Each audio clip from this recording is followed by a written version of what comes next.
Ok, donc on va commencer.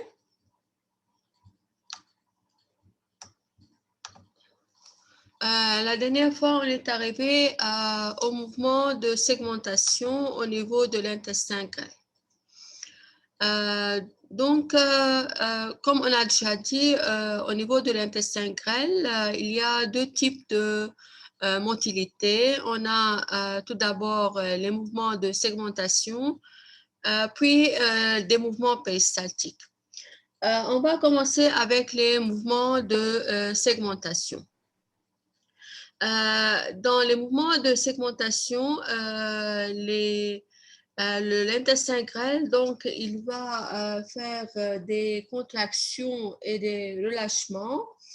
Et ces contractions et relâchements, ils vont induire des divisions et des subdivisions du contenu intestinal, comme vous remarquez ici. Donc, il y aura la formation des segments. On peut aussi les voir ici. Donc, il y a formation des segments. Et ces segments-là, donc, ils permettent de mélanger le chyme avec les sucs digestifs.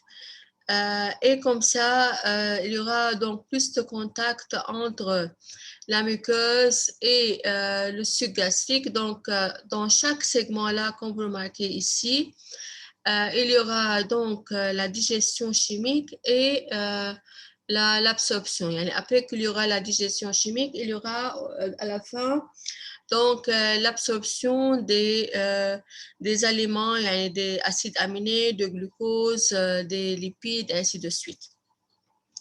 Bien sûr, après qu'il y aura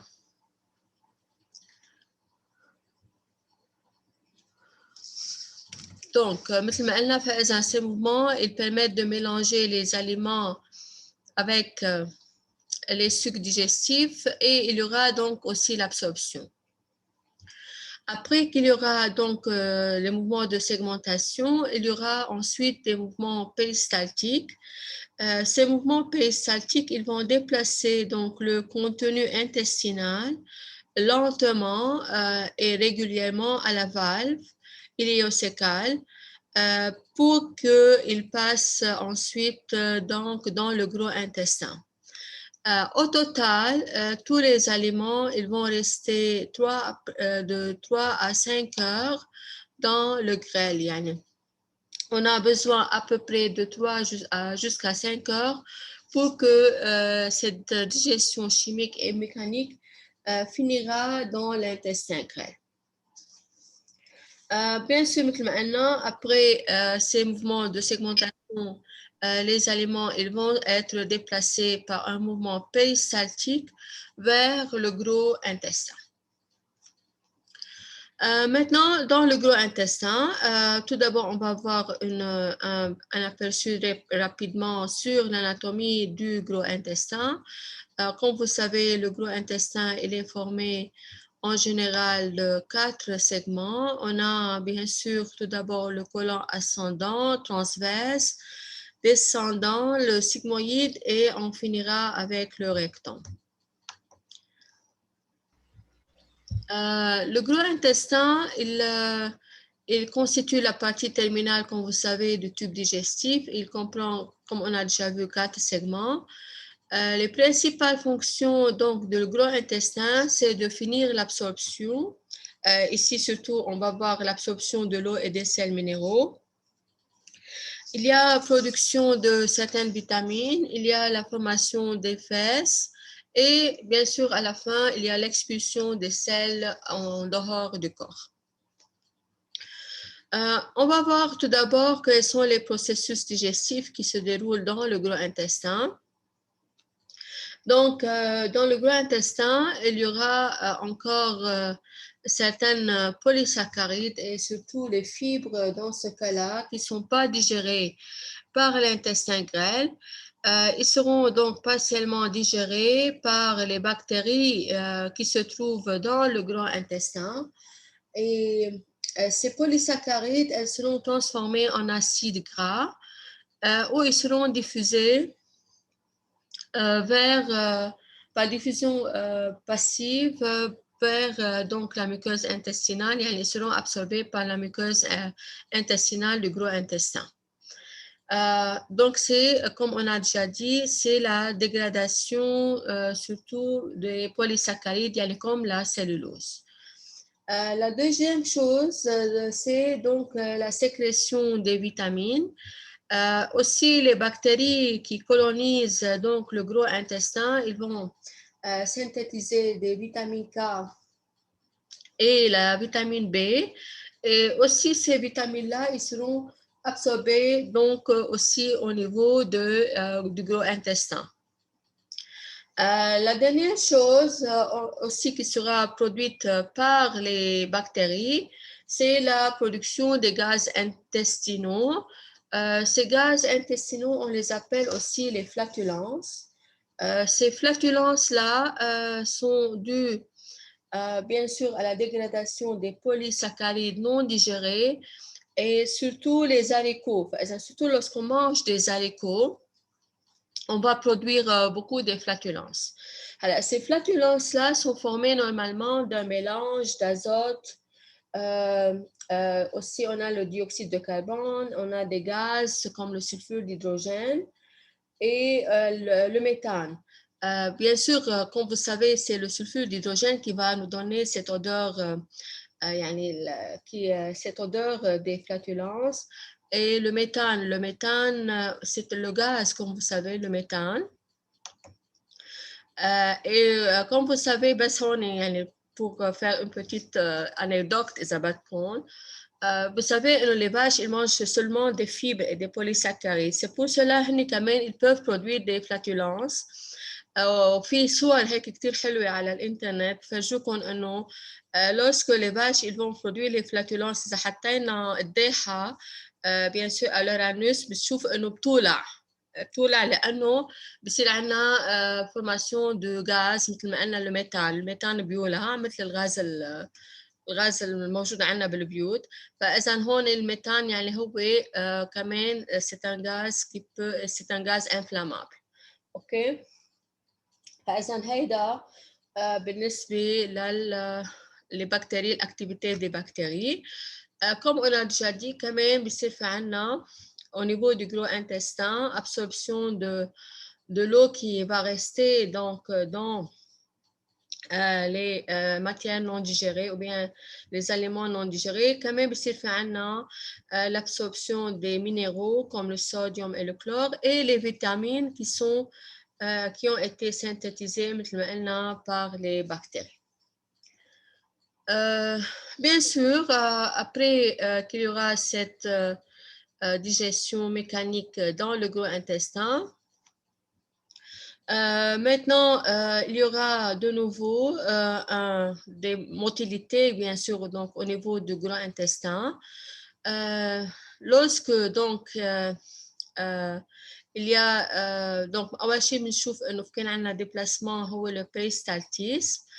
Après le péristaltisme, بصير في عندنا un mouvement qu'on appelle le mouvement de masse.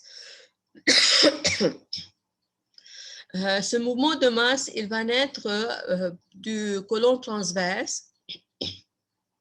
et il va pousser fortement le chyme vers le rectum. Donc, comme ça, toutes les matières non digérées, ils seront poussées donc vers le rectum par le mouvement qu'on appelle le mouvement de masse qui va prendre naissance donc du côlon transverse. Maintenant, on est arrivé au rectum. Donc, dans le rectum, comme vous savez, il y a le mécanisme de la défécation. Ça veut dire élimination des matières fécales à l'extérieur du corps. Le rectum, il se termine, comme vous savez, par l'anus. L'anus, comme vous remarquez ici sur ce schéma-là, il est donc formé de deux sphinctres. On a le sphinctre interne que vous remarquez ici et qui est normalement formé du muscle lisse. Et ce muscle lisse, ça veut dire que c'est un muscle qui est involontaire. Et donc, à l'extrémité de l'anus qui va vers l'extérieur, il y a le muscle externe qui s'appelle le muscle sphincter externe. Et ce muscle-là, il est formé de muscles squelettiques, donc c'est un muscle qui est volontaire. Comme vous remarquez ici, on a des nerfs qui vont innerver donc les muscles volontaires et les muscles involontaires. Ici, surtout, on peut remarquer ce sont le nerf moteur volontaire qui va vers le muscle externe. Le muscle qui est involontaire, c'est le muscle qui va vers le muscle interne. C'est le muscle du système parasympathique. Comme vous savez, donc, les matières fécales, ils vont arriver donc, dans le rectum. Et lorsque ces matières-là arrivent dans le rectum, il y aura, comme vous savez, la distension du rectum. Donc, le rectum, il va, dans ce cas-là, augmenter donc, de volume. Donc, ce qui va stimuler donc, l'ouverture du sphincter interne. Donc, le sphincter interne, il va s'ouvrir maintenant sous la pression donc, des matières qui vont arriver dans le rectum. Maintenant, le sphincter externe, il reste fermé. Le sphincter externe, comme on a déjà dit, c'est un sphincter volontaire. Et nous, le contrôle volontaire du sphincter, il est appris pendant l'enfance. Donc, vous savez, à l'âge de 2 ans, à l'enfance, on va donc apprendre à l'enfant comme vous savez, de faire le caca بالبو لأنه نحن بيكون بيعملها تحته مثل ما بتعرفوا.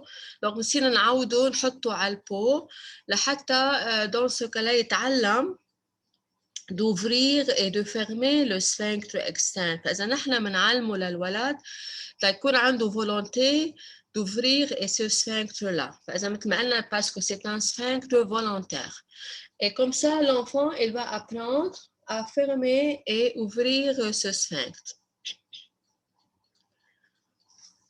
فأنا برجع بعيد لأنه كانت الانترنت كونكشن عم بتروح وتجي فإذا برجع بعيد فإذا نحن on apprend à l'enfant de fermer et d'ouvrir le sphincter externe dès l'âge de 2 ans.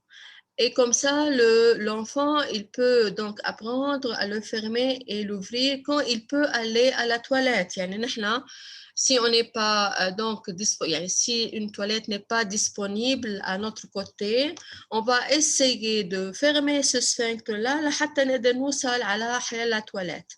Donc, ça veut dire que nous, on peut contrôler ce sphincter-là. Bien sûr, فإذا on peut contrôler jusqu'à un certain moment. Lorsque il y a augmentation de la distension au niveau du rectum et il y aura l'ouverture du sphincter interne, on va jusqu'à un certain moment, la pression elle devient très grande et ce qui va permettre donc l'ouverture du sphincter externe. Et comme ça, le sphincter externe il va s'ouvrir et il y aura la défécation.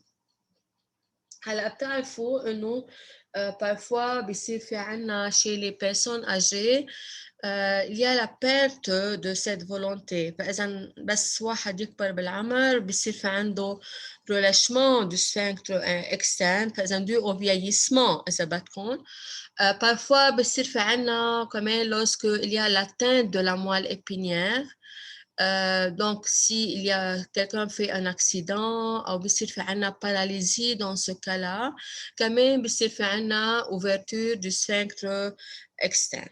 OK? فإذا dans des cas des maladies, lorsqu'on devient âgé, فإذا كمان بيصير في عنا relâchement de ce sphincter-là وكمان بيصير في عنا مثل ما قلنا un contrôle involontaire de la défécation.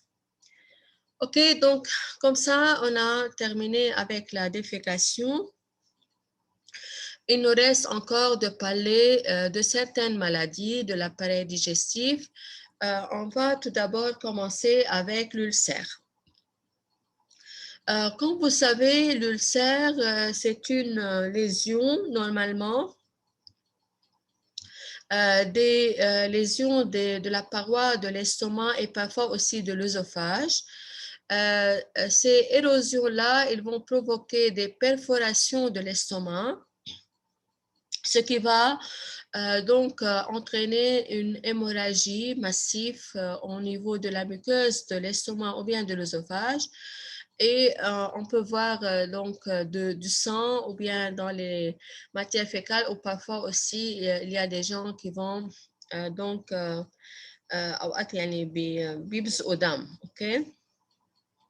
Donc ces ulcères normalement sont dus à plusieurs facteurs. Parmi ces facteurs-là, parfois on a il n'y a pas suffisamment il n'y a pas suffisamment sécrétion donc du mucus de la muqueuse intestinale.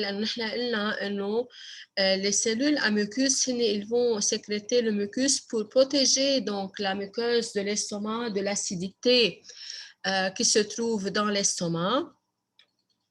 Et il y a, comme on a déjà aussi dit, que parfois, il y a une sécrétion, hypersécrétion de l'acide chlorhydrique qui va aussi amener à la formation et la perforation de la muqueuse. Comme on a déjà dit, il y a des substances sécrétagogues, مثل l'alcool, مثل le café, ainsi de suite. Ils peuvent augmenter la sécrétion de l'acide chlorhydrique. Et si on ne mange pas des substances avec ces substances-là et ces boissons-là, il y a une hypersécrétion donc, de l'acide chlorhydrique. Donc, par exemple, il y a des deux facteurs. Mais 90% donc, des ulcères sont dus à une bactérie qu'on appelle Helicobacter pylori, qui est cette bactérie-là, elle est la cause principale de la formation des ulcères, donc au niveau de l'estomac et parfois aussi au niveau de l'œsophage. Donc, dans ce cas-là, pour traiter l'ulcère, on doit donner des médicaments, des antibiotiques. OK? Et bien sûr, il y a des médicaments pour diminuer la sécrétion de l'acide chlorhydrique dans l'estomac. Donc, c'est pour l'ulcère. On va aussi parler de deux autres maladies de l'appareil digestif. On va parler de la diarrhée et de la constipation. Donc, on va tout d'abord commencer avec la constipation. Donc, pour la constipation, comme vous savez, la constipation, ça veut dire que lorsque on ne peut pas aller à la toilette pendant plusieurs jours, il y a 2 à 3 jours, il n'y aura pas donc la défécation. Les gens dans ce cas-là croient s'ils ne peuvent pas aller dans ce cas-là à la toilette, ils vont croire que ces matières fécales, ils vont les intoxiquer et cette personne-là devient donc très nerveuse. La constipation aussi, parfois, elle est accompagnée par des céphalées. Ils vont avoir parfois des mal aux têtes, des nausées, une perte d'appétit. Mais cela, c'est dû seulement à la distension abdominale, seulement parce qu'il y a cette distension. La principale cause de la constipation, comme vous savez, c'est la baisse de la motilité au niveau de l'intestin grêle. Lorsqu'il y a une baisse de la motilité, ça veut dire qu'il y a l'absorption de l'eau. Ça me fait une absorption de l'eau. Lorsque les matières fécales restent très longtemps dans le gros intestin ou bien dans le rectum, quel est le maïl موجودة, elle sera absorbée. Donc, c'est pour cela, ces selles-là, ces matières fécales, elles deviennent très dures. Elles seront très difficiles donc à les éliminer. C'est pour cela, donc la plupart des cas, on leur donne c'est ce qu'on appelle des laxatifs, comme de l'huile de raisin. Ce sont des substances qui vont lubrifier, donc le mucus, comme le mucus. Ils vont lubrifier dans ce cas les matières fécales, ils vont faciliter leur élimination. Et on demande bien sûr, surtout à ces personnes-là qui ont toujours des constipations, de manger beaucoup de fibres, comme vous savez. Par exemple, les fibres, les polysaccharides, surtout la cellulose, les végétaux, ils vont induire une distension intestinale et ils vont augmenter la motilité au niveau de l'intestin. فإذا كل الأشخاص اللي هن بيكون عندهم constipation أكثر شيء يعملوا ياكلوا des fibres, ok, des polysaccharides. Maintenant, on est arrivé à la diarrhée. La diarrhée, c'est l'élimination des selles abondantes et fréquentes et très liquides. La cause principale, c'est donc accroissement de la motilité. Par exemple, la motilité ici, elle est très forte et il y a diminution de l'absorption intestinale. C'est pour cela بيصير في عنا diarrhée. La cause de la diarrhée, elle peut être, comme vous savez, due à des bactéries, à des virus. Dans ce cas-là, dans le gros intestin, c'est dû parfois à ces bactéries-là. كمان هيك بيصير في عنا des diarrhées. Je vais parler seulement encore d'une forme de diarrhée qu'on appelle la turista. Ok, la turista. رح اكتب لكم اياها. Donc la turista. La turista, elle s'appelle aussi la diarrhée du voyageur. Donc la turista. Alors مثل ما شايفين turista جاي من كلمة توريسم. توريستا. إذا عنا تي هون وهون عنا إي. اوكي دونك لا توريستا هون مش مبين النقطة. اوكي دونك لا توريستا. La turista, مثل ما قلت, c'est une maladie بنسميها diarrhée du voyageur.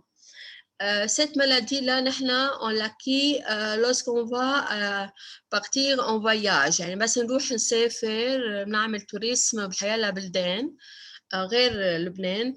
Bien sûr, هونيك lorsqu'on va manger des substances, السبستانس اللي عم ناكلها بتكون فيها beaucoup d'autres espèces bactériennes نحن مش معودين عليهم أو أكل أو أشياء مش معودين عليها بناكلها. هيدي الأكل اللي بناكله والطبيعة والبكتيريا مثل ما قلت الموجود الانفيرونمون الموجودين فيه elle va causer donc une diarrhée chez la plupart des personnes. بتعرفوا نحن بس نطلع لبرا بصير مش بدنا ندوق كل شيء وبدنا ناكل كل شيء وانسي دو سويت.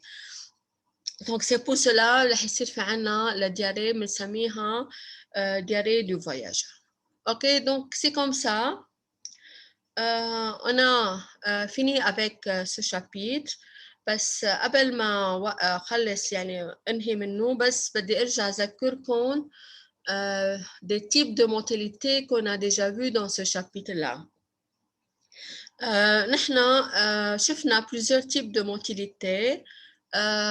أول شيء بلشنا باللابوش. dans la bouche في عنا مين بيعرف بعد شو في عنا بالبوش quel type de motilité؟ اوكي حدا بيقدر يذكرني شو هي la motilité qui se trouve dans la bouche؟ Mastication. شو قلنا؟ Mastication. Mastication, oui. فإذا أول وحدة عنا إياها c'est dans la bouche c'est la mastication. هلا بنوصل للفارنكس. بالفارنكس شو عنا؟ مين بيعرف؟ Dégglutination. لا ما من c'est la déglutination. اوكي مزبوطة. بعد الفارنكس شو في عنا؟ c'est pas la déglutination c'est la déglutition. اوكي بعد الفارنكس شو في عنا؟ الأسوفاج. بالأسوفاج شو في comme type de motilité؟ le عم بيقتش شوي الهيدا شو le péristaltisme. فإذا عنا بالأسوفاج le péristaltisme. هلا وصلنا للإستوما. بالإستوما شو في عنا؟ شو عندنا digestion موفمون chimique. بالاستوماك؟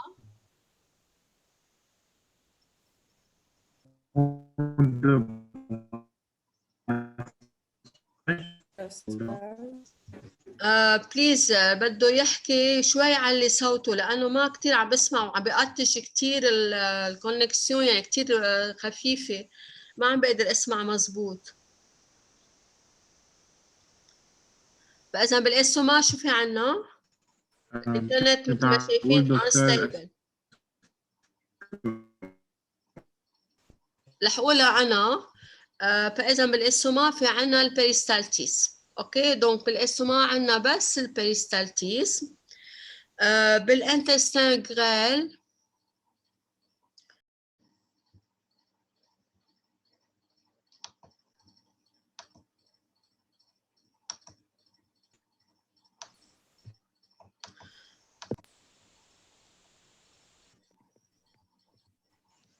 اوكي سوري، بس مثل ما لاحظتوا انه كثير الانترنت عم بيروح ويجي، بس بدي ارجع اذكر انه بالانتستين بالاستوماك عندنا بيريستالتيسم. dans l'intestin grêle في عنا أول شيء la segmentation, puis on a le péristaltisme.